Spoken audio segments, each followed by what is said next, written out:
Сәлеметсіздер ме, құрметті ұстаздар мен оқушылар. Мен Жексенбай Аяулым. Нөмірі 7 Трамектеп гимназия коммуналдық мемлекеттік мекемесінің 6 А сынып оқушысымын. Елімізде болып жатқан төтенше жағдайға байланысты барынша сақтық шараларын қолдануларыңызды өтінемін. Және де үйде кітап оқуларыңызды сұраймын. Мен бүгін Абай Құнанбаевтың бірінші қара сөзін айтып беремін. Бұл десқа келгенше жақсы өткіздік пе, жаман өткіздік пе? Әйтеуір бірталай өмірді өткіздік. Әурешілік көре-көре келдік. Енді жерорта сырысқа келдік. Қажыдық, жалықтық, қылып жүрген ісіміздің баянсызын, байлаусызын көрдік.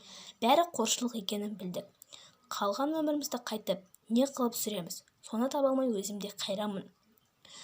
Ел бағу жоқ, елге бағым жоқ. Бағусыз дертке ұшырайын деген кісі бақпаса, бізді Құдай сақтасын. Мал бағу жоқ, малға бағым жоқ. Балалар өздері керегінше бағар. Қартайғанда қызығын өзін көре алмай тұғын.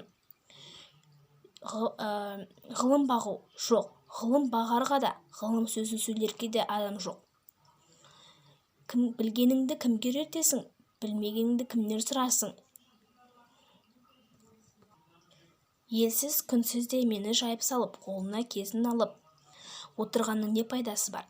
Софылық қылып дін бағу жоқ, ол да болмайды, оған да тыныштық керек. Балаларды бағу жоқ, баға алмаймын, бағар ердім. Қай халыққа қосайын, қай харекетке қосайын? Ақыры ойладым. Осы ойлаған нәрселерімнің барлығын қағазға жазып, ақ қағазбен қара сияны ермек қылайын. Және кімде-кім жазып алсын, я оқып алсын, керегі жоқ десе өз сөзім өзімде дедім де. Ақыры осыған байладым. Мұнан басқа менің ешқандай да жұмысым жоқ, деді. Мен біттім. Біз үйдеміз, біз біргеміз. Сау болыңыздар.